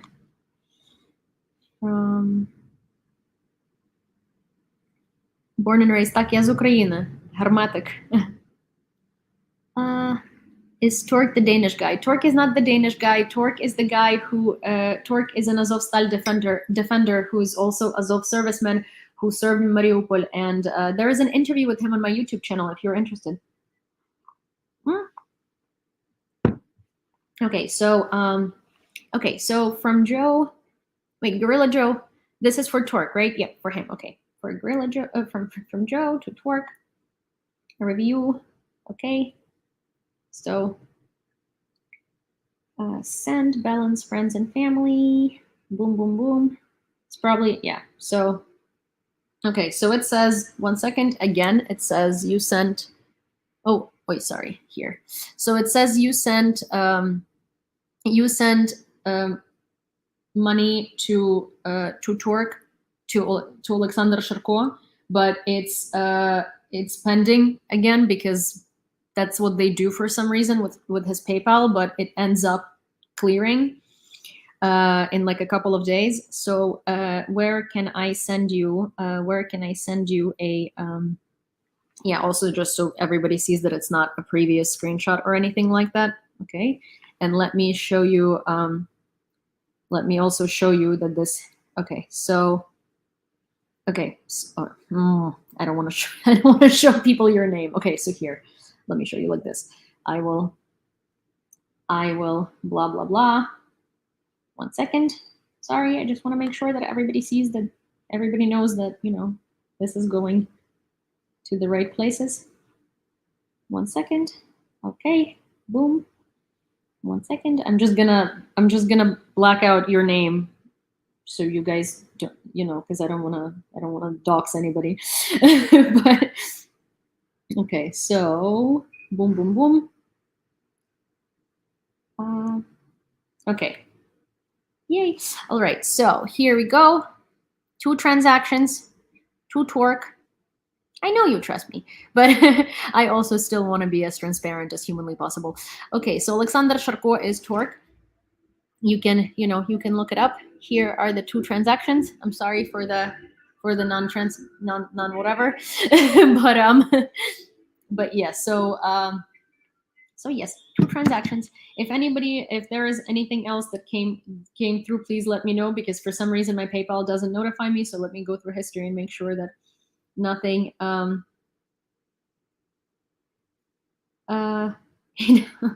Roman, is this Roman? I just saw this too. Is this for torque?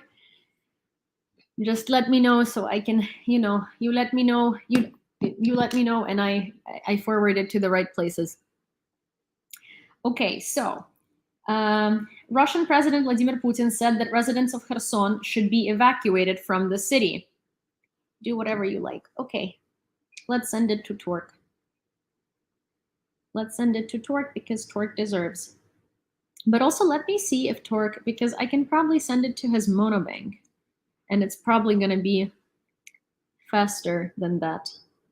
Boom, boom, boom. How do I do this? I need to connect my PayPal to my monobank. Okay, so here's the thing. I need to connect in order to do this so he gets the money without it being like clearing for a couple of days. I can send it to his monobank, but that means that I need to connect my monobank to my PayPal, take that from PayPal, put it to monobank, and then send it to his monobank bank. So let me do this post stream because it is going to take some time, and I will show you on next stream, or you can DM me and I can show it to you there too. Okay. Now those who live in Kherson must be removed from the zone of the most dangerous hostilities. Oh yeah, forcefully deported to Russia is definitely removed from the zone of the most dangerous hostilities that you yourself have created. Fantastic. Putin hides the deportation of residents allegedly by caring about people. Yeah, it's really funny, because like this is Russia in all its essence. This is Russia. This is Russia in all of its essence. They create a problem, then they solve it, and then they're like, "Oh yeah, we're so good, we solved it." Like you created this in the first place. Defense Minister Alexei Reznikov said that the United States is to announce a new military aid package for Ukraine on Friday. According to Reznikov, Ukraine is developing an air defense system that includes not only missiles, but also the use of various types of small arms and anti-aircraft systems.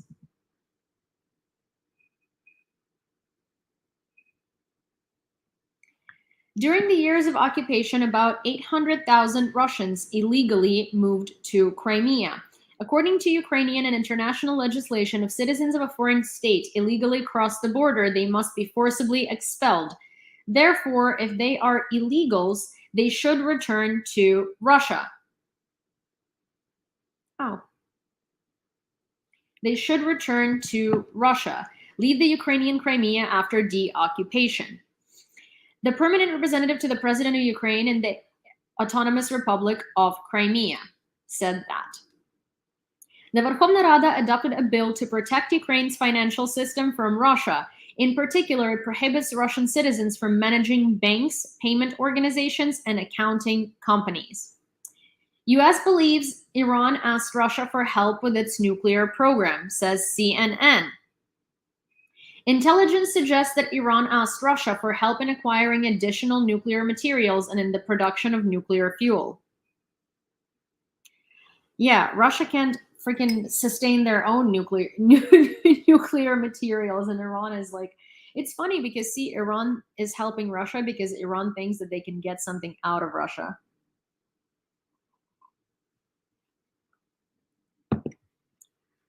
To get something out of Russia.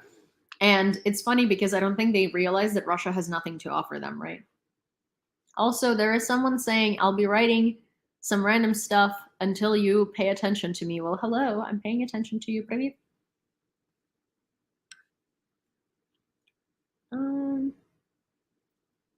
Yes, sure, привет. Oh, someone Ukrainian.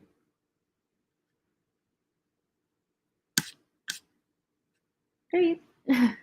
I'm paying attention to you. I just don't know if you want to ask me something or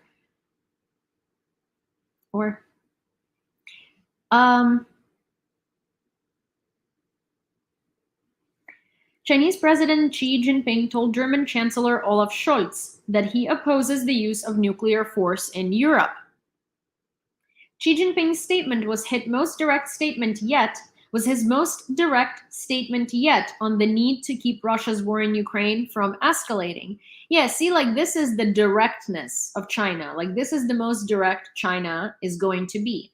China said, basically, that they oppose the use of nuclear force in Europe. Basically saying that it can't, they're opposed to this, but they're not saying they oppose Russia escalating the war. They're saying it in like the most diplomatic way possible. US allocates military aid to Ukraine in the amount of $400 million, says the Pentagon. It's going to be 250 M.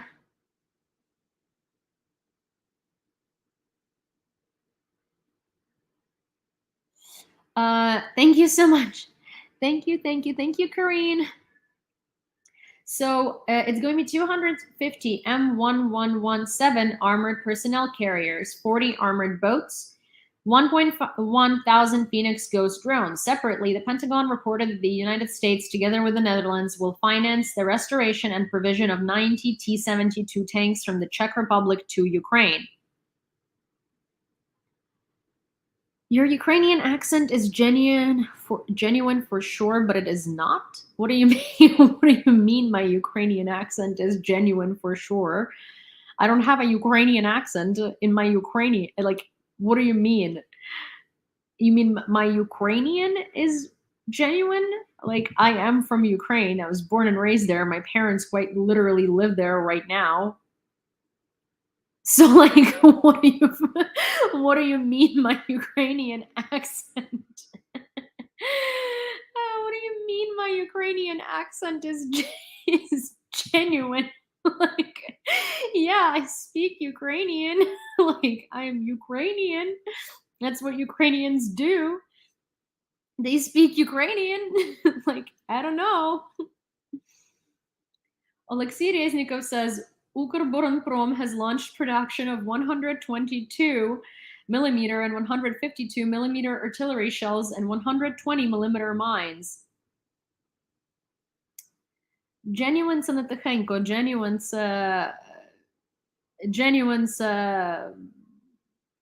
це якби real.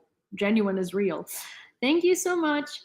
National Security Advisor to the President of the United States, Jake Sullivan, arrived in Ukraine on an undisclosed visit. In particular, he assured that regardless of the results of the congressional election to be held on November 8th, military and financial support from Ukraine will continue. А торг, що це донат? Торг це є азовець, який був в Азовсталі, і донат йому на те, щоб купити квартиру його мамі і бабці, тому що вони в Маріуполі загубили усе. Ну, типу, я думаю, що мені не потрібно пояснювати, що сталося в Маріуполі, але я зараз покажу, хто такий торг. Торг це є... ось торг. Це торг.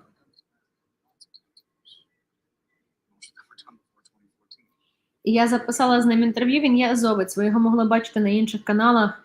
Він був обміняний ще влітку, в липні. І він дуже класний, але я просто записала з ним інтерв'ю, і ми його продублювали англійською мовою, щоб люди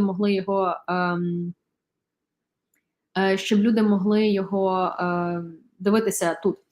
Is Tork his nickname? Tork is his call name. His name is Alexander, and his call name, like in the military, guys have call names, and his call name is Tork, but he's very used to going by Tork. So, yeah. Sullivan says US refuses to negotiate with Russia, which seeks to keep occupied parts of Ukraine. The US security advisor, first of all, stressed that negotiations with Russia, if they ever take place, should be held with the participation of Ukraine. Well, it's rather not with the participation of Ukraine. It should be held by Ukraine with participation with other places if Ukraine deems it so. But if it's like, it's not held with participation of Ukraine, it's held by Ukraine with participation from other places. But yes, the idea is correct. Institute for the Study of War says Russian authorities may be setting conditions to imminently transfer Zaporizhia plant to Russian power grid. General Staff says Ukrainian troops strike Russian positions 21 times. Russia's attacks kill 8, injure 14 in Donetsk Oblast. I don't know if you've noticed, but in Donetsk Oblast in the last week or so, there have been at least 4 people killed every day. Every day. UK intelligence says Russian tactic of shooting deserters shows low quality morale of their forces. As Russian troops are reluctant to fight in Ukraine, its military leadership has probably started using barrier troops or blocking units, which threaten to shoot their own retreating soldiers to force offensives. The UK Defense Ministry reported on November 4th. Polish minister, 650,000 Ukrainians employed in Poland.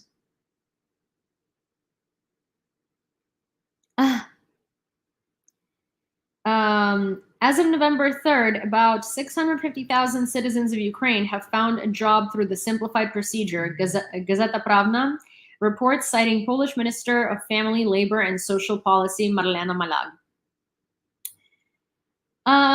Pentagon says US has no evidence of American aid embezzlement in Ukraine. Well, because we're not embezzling aid, we're bringing it to the front lines. Mayor says almost 500,000 households in Kyiv are left without electricity. Zelensky says Ukraine receives the first batch of armored vehicles from Greece. Putin says 318,000 men drafted in Russia for its war against Ukraine. Financial Times says collaborators publicly hang a woman for speaking out against Russia. Mayor of Mykolaiv says that only 44 days throughout the entire invasion, collectively, there have only been 44 days that Russia didn't strike. Russian forces imposed 24-hour curfew in occupied Kherson. Kirill Stremausov, the head of the Russian proxies in occupied Kherson Oblast, announced the curfew on November 4th, according to Russian state-controlled media RIA Novosti. Stremausov cited the need to defend Kherson from so-called terrorist attacks. The Russian occupation government stepped up the deportation of local residents from Kherson Oblast on November 1st, amid Ukraine's continuing counteroffensive. Russia ordered up to 70,000 residents within a 15-kilometer zone east of the Dnieper to be resettled deeper into the region. Reznikov says Russia may withdraw forces from parts of Kherson. Defense Minister Alexei Reznikov said on November 4th that he believes Russia may withdraw its forces from parts of Kherson. However, he warned that Russia's so-called gestures of goodwill must be taken with a grain of salt, referring back to Russian forces' withdrawal from Kyiv Oblast and Snake Island. The Russian occupation government stepped up the deportation of local residents on November 1st amid Ukraine's continuing counteroffensive. Russia ordered up to 70,000 residents within a 17-kilometer zone east of the Dnieper to be resettled deeper into the region.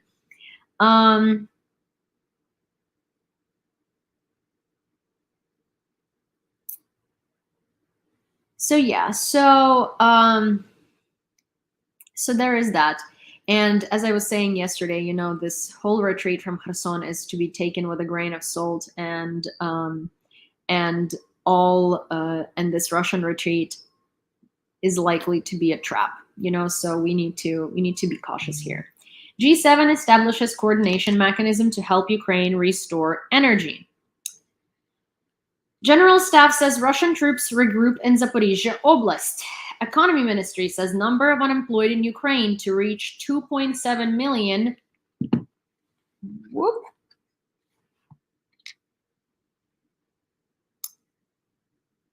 Такі, як я. А що я вам зробила не такого, щоб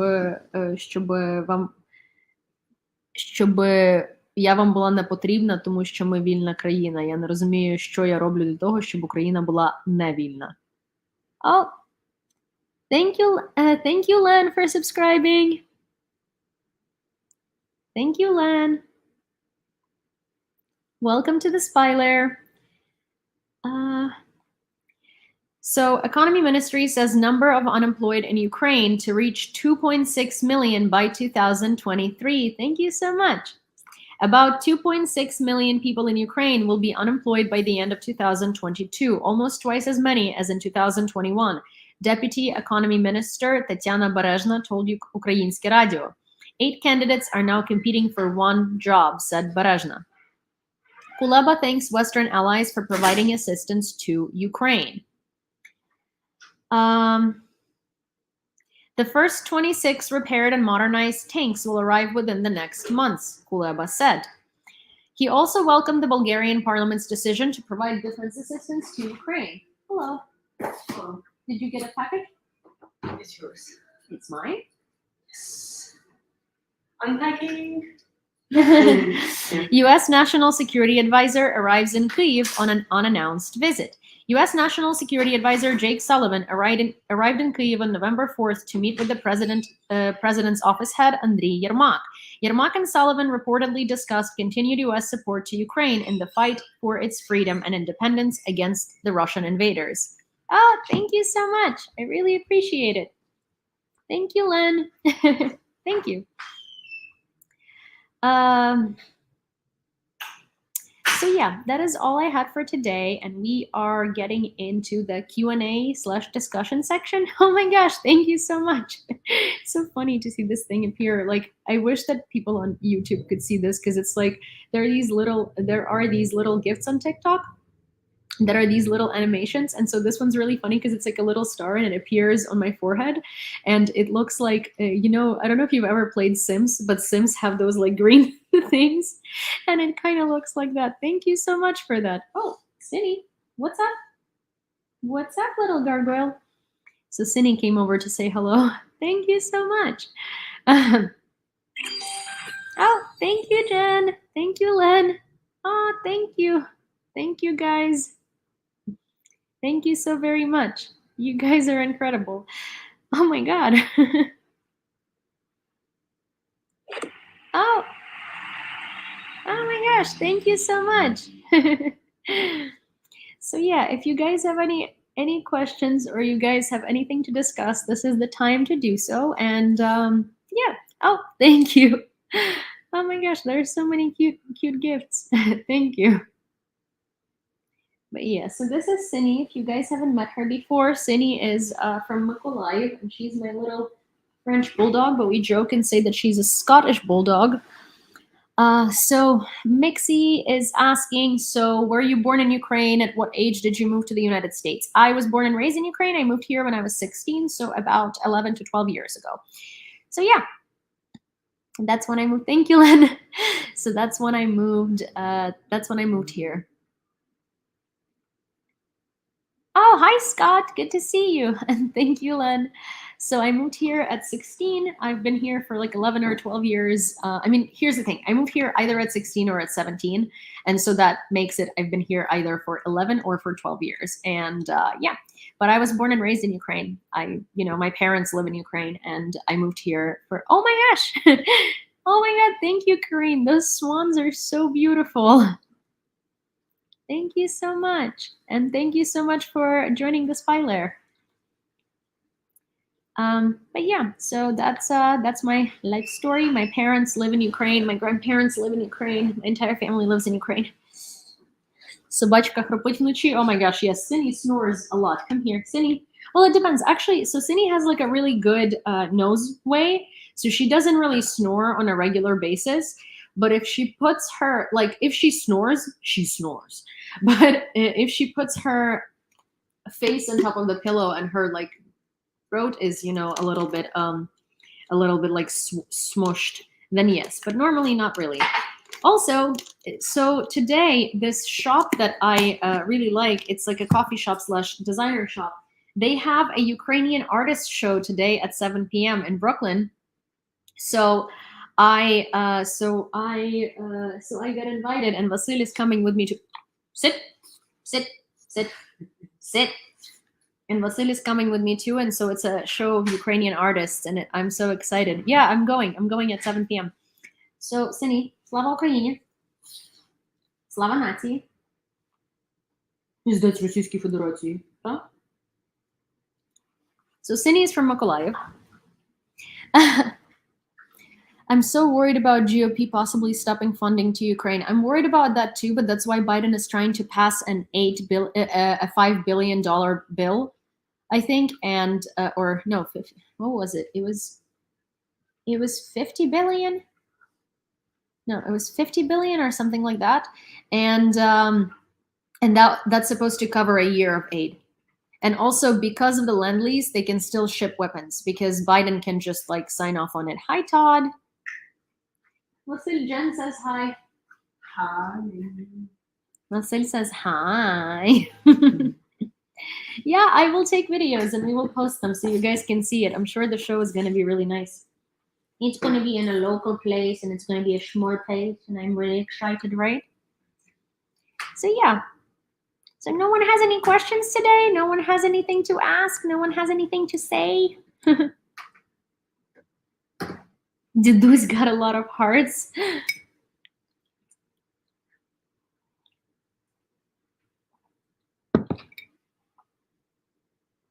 Синуана. Sini is like, якою мовою ти думаєш? Англійською наразі.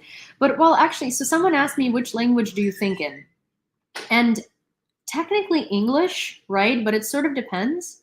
Like, well, mostly I dream in English and I think in English right now. But if I were to be in Ukraine for a month, then I would start thinking in Ukrainian, you know? Oi, oi, a female version of Dahmer is what someone said. Yeah, I know listen, I'm fully aware that my glasses are a 70s serial killer glasses, okay? Serial killer documentaries weren't trending when I got these glasses, okay? And they help me see. It's fine. I get it. I do understand that it makes me look like Jeffrey Dahmer. I get it. But see, here is the thing. I'm not a racist, homophobic piece of it, okay? And I really hate how Jeffrey Dahmer is now popularized in pop culture and how we make like funky jokes about him because he was a horrible monster. Horrible monster. And and yeah, I think it's funny. I think it's funny that these glasses look like a 70s serial killer. But can we like please not put Jeffrey Dahmer on it because, it's just popularizing him further than Netflix and other places already did really doesn't do it justice. Also, these glasses were literally super popular among many other creepy characters too, so Ah, thank you, Saint Park. Thank you so much. Привіт, Україна. Привіт. Are you happy? Well, I'd be happier if my homeland wasn't bombed. I'd be happier if my friends didn't have to sit in a basement with a generator. I'd be happier if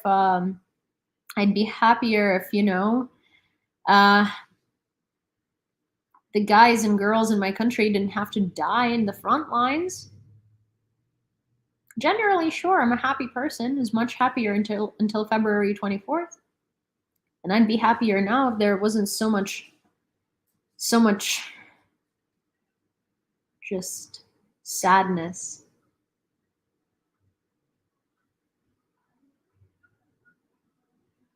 That's that.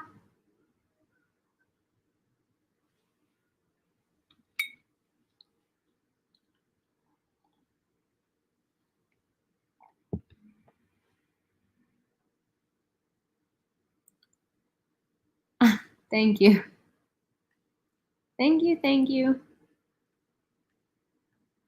Oh, thank you, Todd. How did I study English? I started studying English when I was like 5. I think it was 4, but then my mom came in and said either 5 or 6, and then everybody made such a big deal out of it because I lied. So yeah, so it was either 5 or 6 or something like that. It's definitely not 4, but I learned it when I was in Ukraine, and I learned it from a native speaker. And so basically English is like one of my native languages because I speak it since I was like a kid. Speak it since I was small. Yulia, is salo basically bacon, or salo is lard? Salo is lard.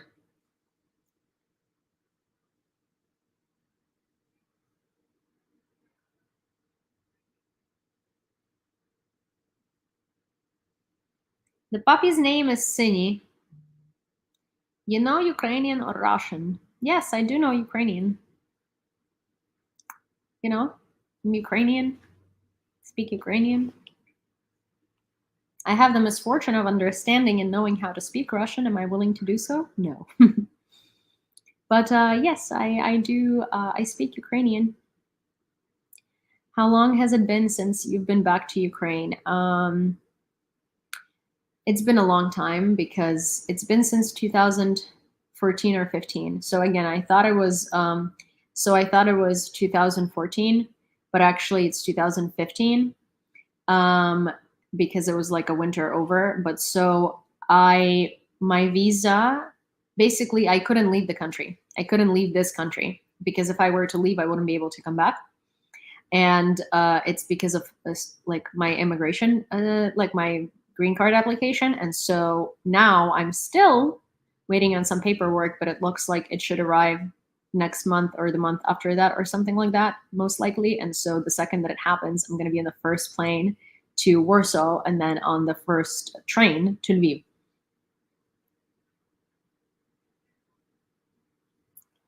What is topography like in Kherson? Is the area a basin or a high ground? It's not really high ground. Kherson is a plain. It's a plain of fields. How mom's puppy is doing? My mom's puppy is doing very good. Oh my god, he's growing. He's so cute. So my mom got a bulldog as well because she is in love with Cinny, and so now she has like a little baby boy that looks just like Cinny. And so yeah, my mom got a puppy, and yeah. Also, someone says say something in Ukrainian. Well, I don't respond to commands. I'm not a dog. You can't tell me paw, and you can't tell me twirl. You can't tell me roll over. You can't tell me sit to make me do something. Again, I'm not a dog. So no, I politely decline to say something in Ukrainian on your demand because again, I'm not a dog. But anyways, Степану Василю, ти маєш на увазі? But yeah, puppies do grow very fast. Wait, there was нам пишуть новини, що багато відомих персон пропонують здачу територій. Ні, so є дуже багато підтримки в США. Це просто є такі гучні ідіоти, типу там якісь трампісти, ще якась фігня, які такі роблять. Але в загальному дуже багато і відомих людей, і невідомих людей підтримує Україну. Просто в нас є трампери всякі, це таке саме, як типу антиваксери, і оце все. Так.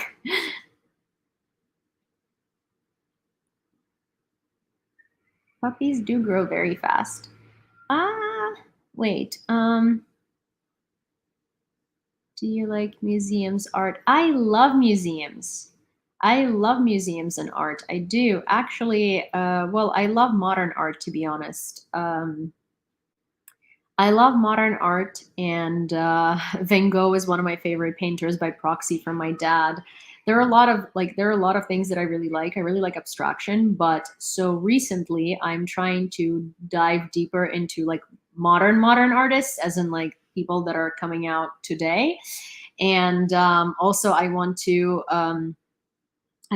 dive deeper into Ukrainian artists.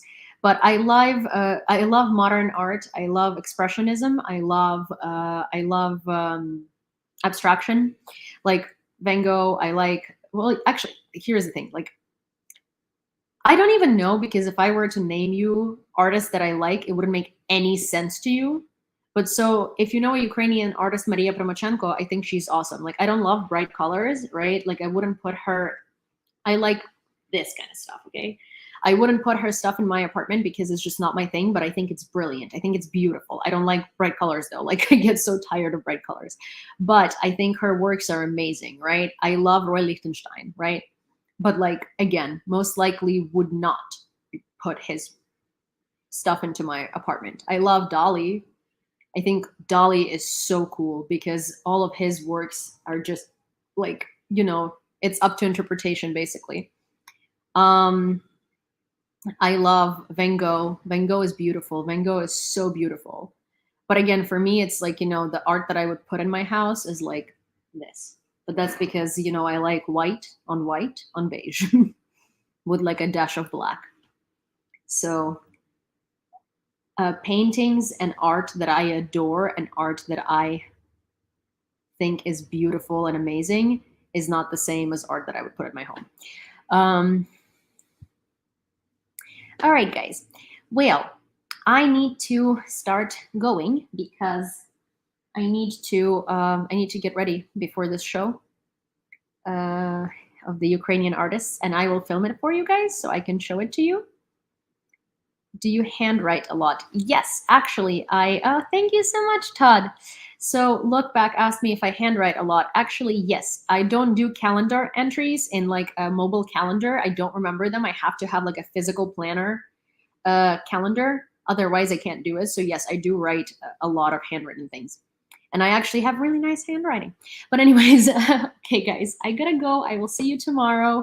Thank you so very much. I will film the Ukrainian artist show, and I will show it to you on TikTok and probably on YouTube Shorts. So, oh my gosh.